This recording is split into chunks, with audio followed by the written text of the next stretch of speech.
que possam se aproximar de uma forma muito mais emocional, de uma forma muito mais assertiva com o seu público. Esses seriam os trend tops aí, prós que eu consigo enxergar. Os contras é o contra de toda a inovação, sabe?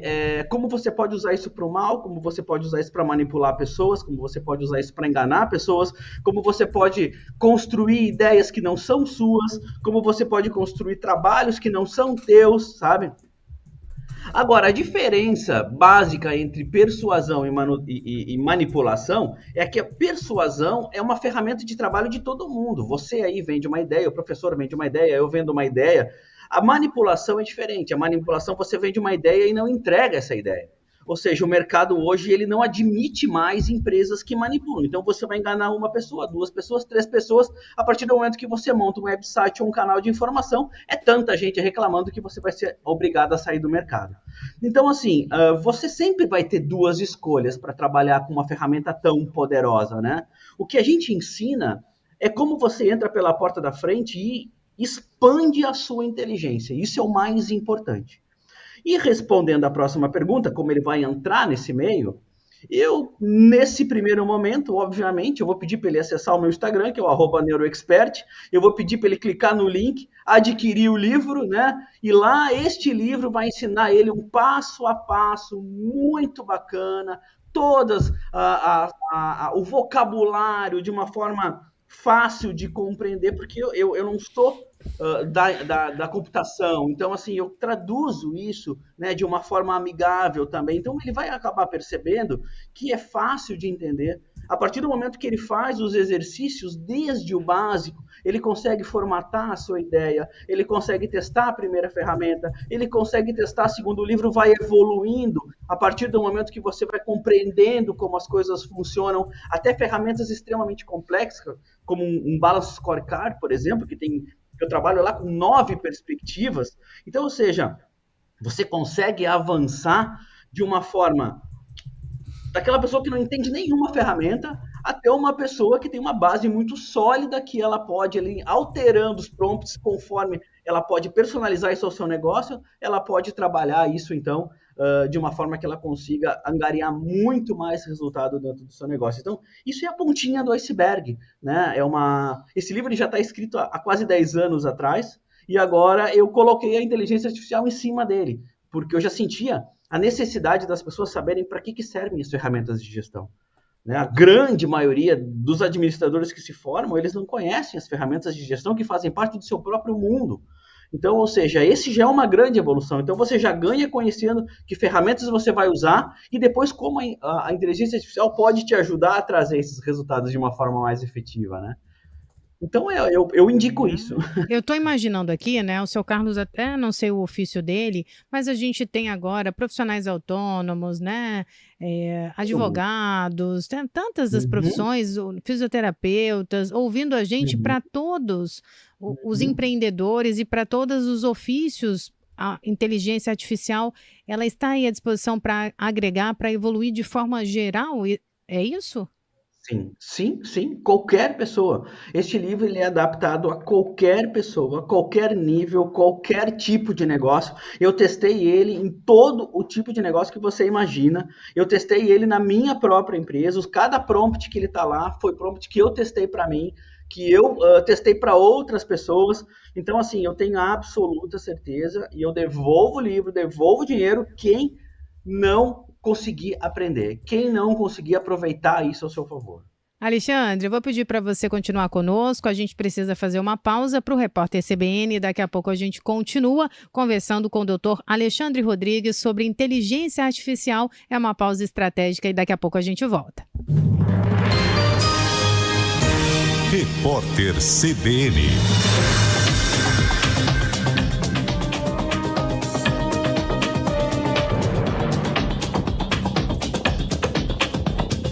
Terça-feira, 4 de junho de 2024, o governo Lula desistiu de permitir que os estados cobrem uma taxa na transferência de valores da previdência privada do titular falecido para os herdeiros. A medida constava em uma primeira versão do segundo projeto de lei de regulamentação da reforma tributária. O trecho foi retirado do texto após uma avaliação do executivo. A informação foi divulgada pelo secretário de Reforma Tributária do Ministério da Fazenda, Bernard Api. O relator do projeto de lei Mover, senador Rodrigo Cunha, do Podemos, decidiu excluir do texto final a chamada taxa das blusinhas. Com isso, o relatório não terá a previsão do imposto de importação para compras no exterior de até $50 por pessoas físicas. O texto original instituía uma alíquota de 20% para o imposto. O parecer da matéria, que cria incentivos a veículos sustentáveis, ainda precisa passar pelo plenário do Senado.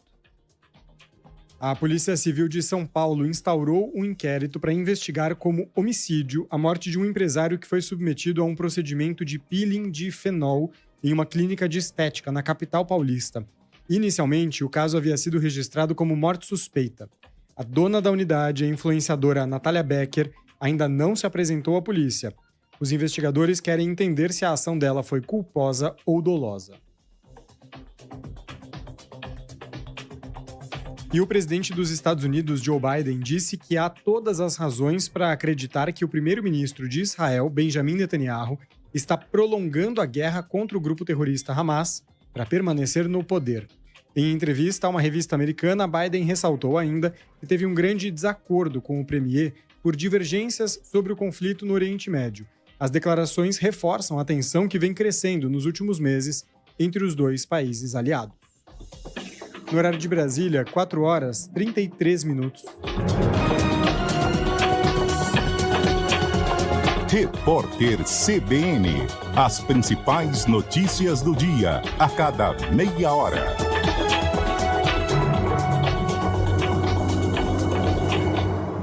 Ah, mas é só uma frestinha na caixa d'água. Ali o mosquito não passa. Esse vaso pequeno? Nem percebi que tinha água parada. Lixo no meu quintal? São só umas garrafinhas, deixa pra lá. Não diminua a dengue.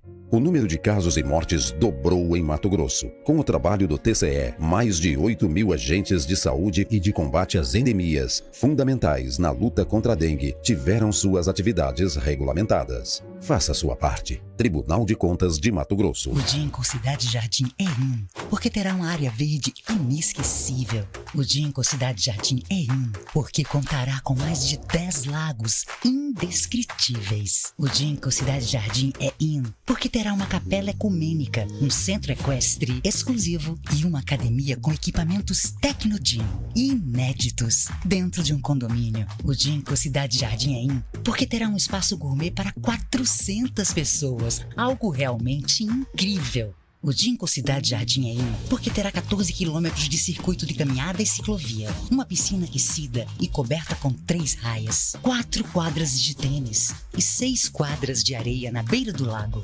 inspiradores para o seu bem-estar. Ginkgo Cidade Jardim. Incomparável, inesquecível, inconfundível. Fale agora com a gente e aproveite as condições de pré-lançamento. Ginkgo Urbanismo, 23 anos. Ginkgo. Que é amigo, te conecta com o mundo, te conecta com todos, te conecta com tudo. Já imaginou ter a melhor internet para trabalhar, estudar e jogar online? Com a Amigo você pode. Internet fibra ótica com ultra velocidade para você se conectar quando e onde quiser. Velocidade, qualidade e suporte local você encontra aqui na Amigo Internet. Chame a gente através do 0800 645 4200 ou pelo site sejaamigo.com.br. Amigo, viva conexões reais. WhatsApp da CBN Cuiabá, 99803-5580. Estúdio CBN.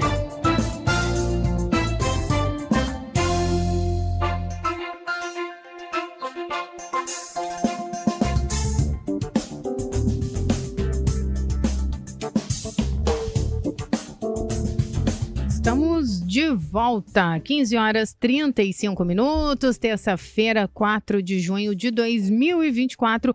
A gente segue com o nosso convidado, o doutor Alexandre Rodrigues, ele que é doutor em Ciências da Comunicação, com ênfase em neurociências aplicadas a negócios. Conversa conosco direto de Portugal, expertise de sobra no assunto, inteligência artificial em pauta.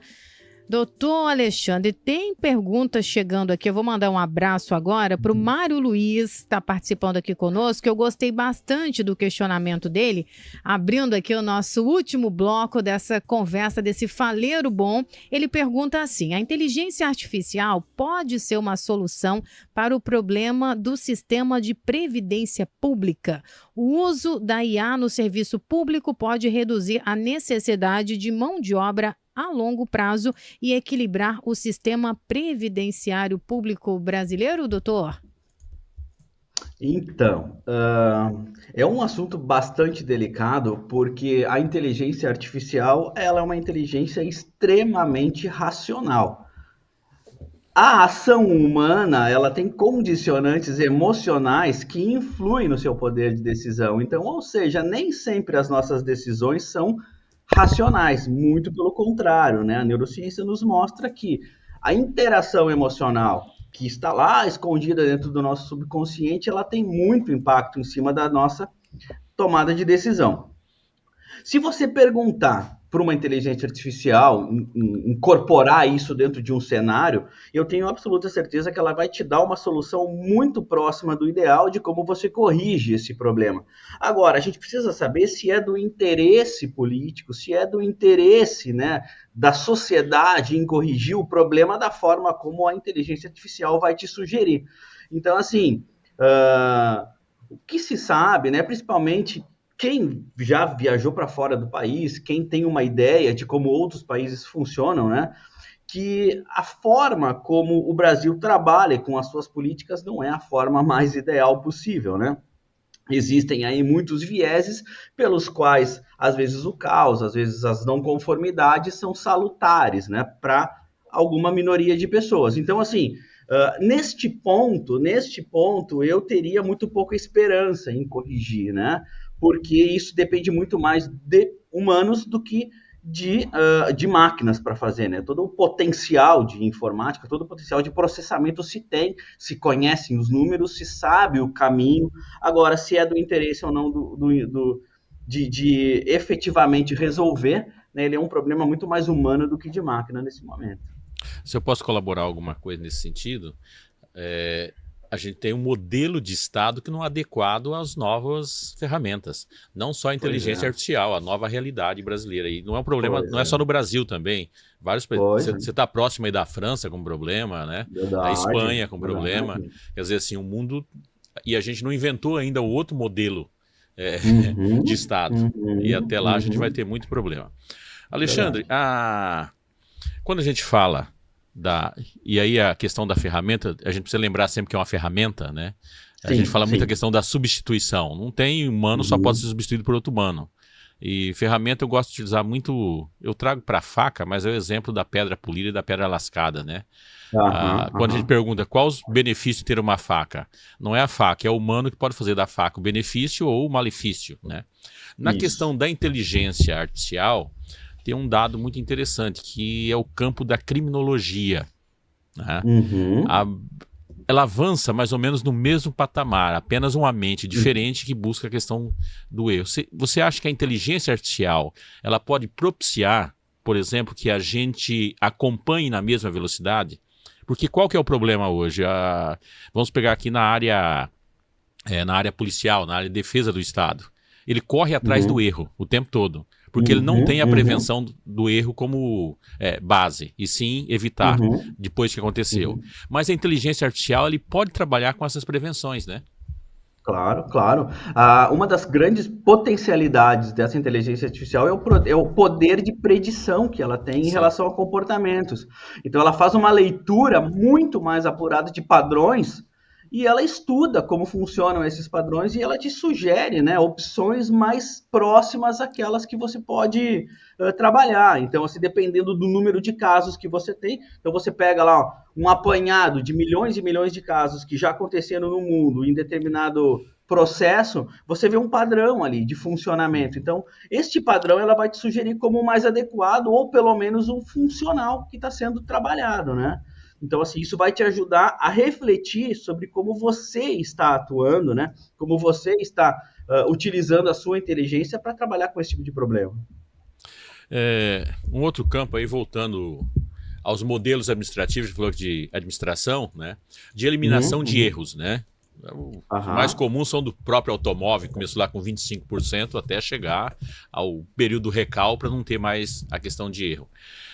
Esse aperfeiçoamento, até quando a inteligência artificial pode utilizar em todas as áreas administrativas, essa aproximação de você ter... Porque quando a gente fala em eliminar erro, a gente fala também em eliminar desperdício, eliminar tempo, uma série de coisas. Como a gente pode trabalhar com isso? Claro.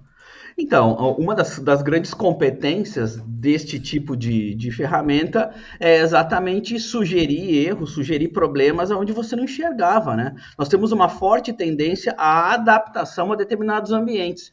Então, por exemplo, você consegue perceber isso quando você, por exemplo, é demitido de uma empresa, aí você volta a essa empresa para visitar os amigos e você começa a ver um monte de problemas que você não via, porque você está altamente adaptado, mesmo em um ambiente tóxico, você para de enxergar os problemas que ocorreram, porque o seu cérebro acaba acostumando naquilo e entende aquilo como se fossem estímulos daquele ambiente, negativos ou positivos, te trazendo para trás ou te trazendo para frente, nós tendemos a nos acostumar. A inteligência artificial, por outro lado, ela explora isso. Ela te traz, se você pedir, faça uma análise desse meu negócio e explore me dê 100 possibilidades de erros que eu poderia cometer em relação ao meu cliente, ele vai te trazer coisas que você nunca havia pensado, porque a gente não tem a capacidade de processar tantas informações, tantas equivalências, enxergar por tantas perspectivas assim, quanto essa ferramenta pode te dar. Aí você faz o quê? Você vai desqualificando aquilo que menos te interessa, e vai aproveitando aquilo que mais te interessa, e mais você pode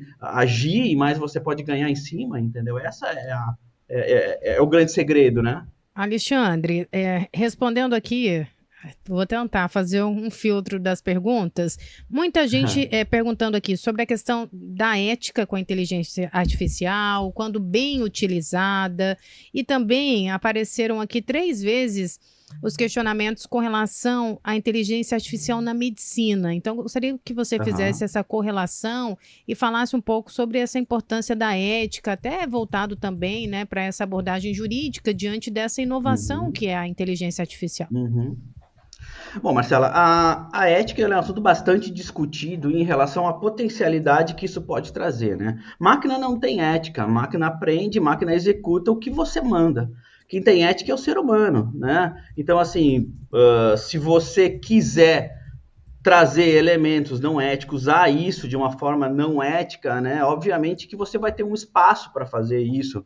Apesar de que se você for testar o chat GPT, por exemplo, o Gemini da Google, para tentar pedir alguma coisa assim muito fora do escopo comum, ele vai te bloquear, ele vai dizer que ele não pode responder porque ele já tem alguns filtros que balizam, né, alguns tipos de questionamento. Eu quero construir uma bomba, ele não vai deixar, ele não vai te instruir a isso, entendeu? Então, assim, mas obviamente o espaço é muito amplo, né, para que você consiga dizer, olha, esse software não vai me permitir que eu manipule pessoas. Não, porque existem milhares de livros sobre lavagem cerebral e a gente sabe o ciclo, né, que envolve um sistema de lavagem cerebral, por exemplo, né? Isso é mais próprio do ser humano do que da própria máquina, né? Então, assim, o que se discute muito é o uso humano ético da ferramenta, né? Isso é algo que vai se discutir ainda por muito tempo e talvez seja uma discussão que não tenha fim, né?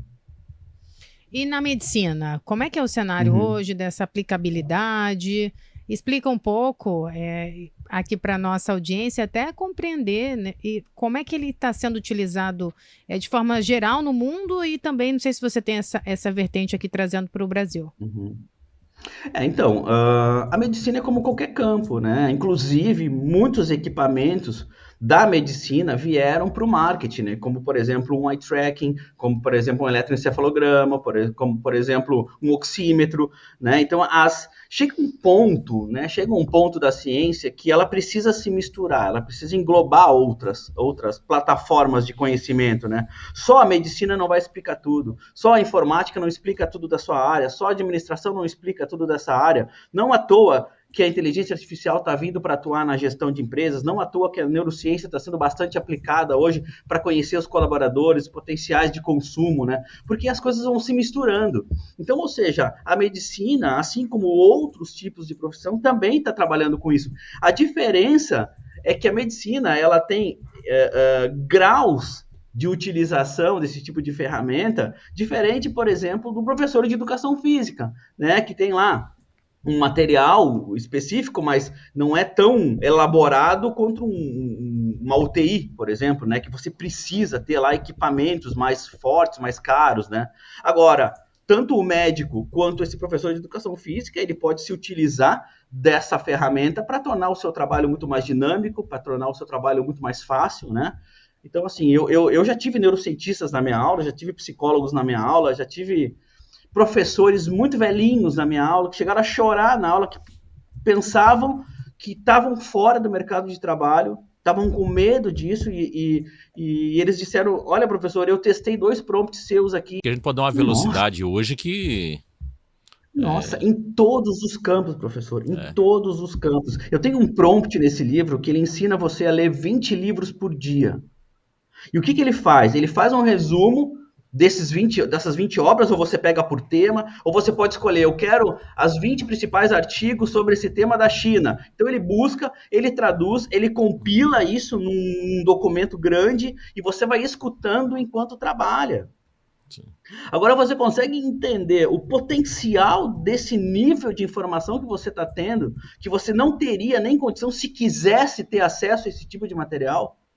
Agora você pode pedir, eu quero contrapontos sobre isso, eu quero elementos que contradigam essas teorias. Você pode fazer uma análise crítica também em cima disso. Então, ou seja, você produz a sua própria inteligência ao seu tempo, sabe? É fascinante, é fascinante. 15h48, Alexandre Rodrigues é o nosso convidado, doutor em Ciências da Comunicação. Juliana Munder, você tem pergunta por aí? Eu não vi você ainda. Eu queria saber se existe alguma área em que alguma área de trabalho em que a inteligência artificial já esteja mais inserida. Olha, Juliana, eu não conheço uma área que não esteja inserida, sabe? Mas alguma que está mais à frente? Acho que mais à frente é a própria área de tecnologia, né? Que é processamento de dados, processamento de informações, internet, né? É onde ela está mais equivalente. Mas a partir do momento, por exemplo, a pessoa gostou da entrevista, a pessoa quer saber mais sobre o livro, se ela vai na Amazon, ela coloca ali o nome do livro, ela vai receber este livro e mais 10 sugestões que são robôs que estão trazendo informações compatíveis com esse tipo de informação, né? E é um sistema extremamente funcional, extremamente poderoso, que vende muito mais do que você tivesse um vendedor ali, mesmo que humano, te recebendo para oferecer e sugerir livros, né? Não à toa que grandes livrarias, infelizmente, do Brasil, estão sofrendo com esse impacto, né, do próprio livro digital e do mercado, né? Porque a gente acaba percebendo que o humano tem lá a sua parcela de contribuição. Então, se esse ser humano não evolui, se esse ser humano também não se transforma em alguém diferente, obviamente que ele vai acordar um dia, né, e vai chegar lá e vai ter um boot trabalhando por ele. Inevitavelmente isso é mais barato, porque esse boot não fica doente, esse boot não incomoda, esse boot não tira férias, esse boot não... né, é o preço da evolução, né? A gente não tem como negar isso, né? O que você tem que fazer é se tornar inteligente o suficiente para que você não seja substituído, ou a sua profissão não termine, né? Alexandre, eu estou ouvindo você falar, e antes até de colocar a próxima pergunta, mas eu quero dar um passo no futuro, né? O que a gente pode esperar do futuro da inteligência artificial, levando em conta já essas múltiplas competências? Você que é um grande estudioso, se hoje as pessoas já estão assustadas, mas faz tudo isso, no futuro, como é que vai ser? Conta pra gente. Como é que você imagina? Essa é uma pergunta muito, muito interessante. Assim, eu fiz essa pergunta quando eu estava escrevendo o livro. Aí eu peguei as grandes mentes da inteligência artificial e eu pedi para que eles me sugerissem como seria um futuro, né? E por incrível que pareça, cada super referência da área me deu uma resposta diferente. O que demonstra que a gente não tem como saber. A gente não tem como saber até que nível de influência isso vai nos atingir. O que a gente sabe é que ao mesmo tempo que você não quer que a sua vida tenha tanta interferência assim, você tenha uma rede social que você atua, você precisa da inteligência artificial para te situar no trânsito, você utiliza isso para fazer pesquisas na internet, você abre um e-book no seu Kindle. Então, assim, a gente chama isso de dissonância cognitiva, né? É o quê? Uma coisa é você pensar algo, outra coisa é como você atua. Então, o que a gente acaba percebendo é que o comportamento nem sempre conversa com o que está dentro da nossa mente, né? Então, o futuro ele é tão imprevisível quanto a forma que a gente processa essa informação, quanto a forma que a gente pode usar isso ao nosso favor, sabe? A gente pode estar falando aqui nesse momento, daqui a pouco a gente tem, no ano que vem, um holograma aí, e eu estou presente no estúdio junto com você. Eu acredito, sinceramente, que vai existir uma equalização, né? Vai existir uma justiça social muito mais refinada, muito mais apurada, né? Porque isso é uma grande demanda, uma necessidade mundial. Então, é um bom problema, né, para se resolver. Dá para imaginar como que a gente vai fazer a feira daqui a uns anos?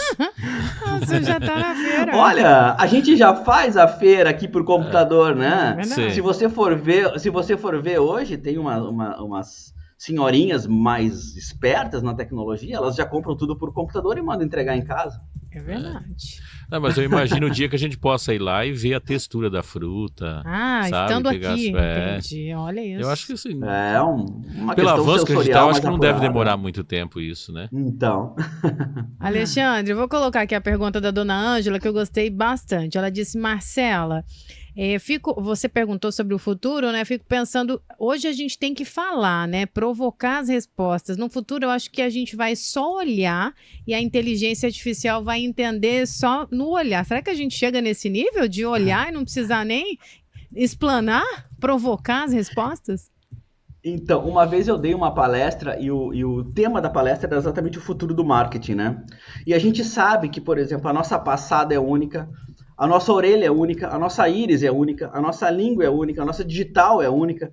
Então, daqui a pouco você vai olhar um painel, esse painel vai ler a sua íris e vai trazer informações que te interessam, por que não? Entende? Olha. Então, assim, qual o lado bom? O lado bom é que a publicidade e o marketing vai ser muito mais assertivo, você vai ver coisas que te interessam, né? O lado ruim é que você não vai conseguir sair desse status quo com muita facilidade, porque você só consegue evoluir quando você tem acesso a informações que não estão no teu cotidiano.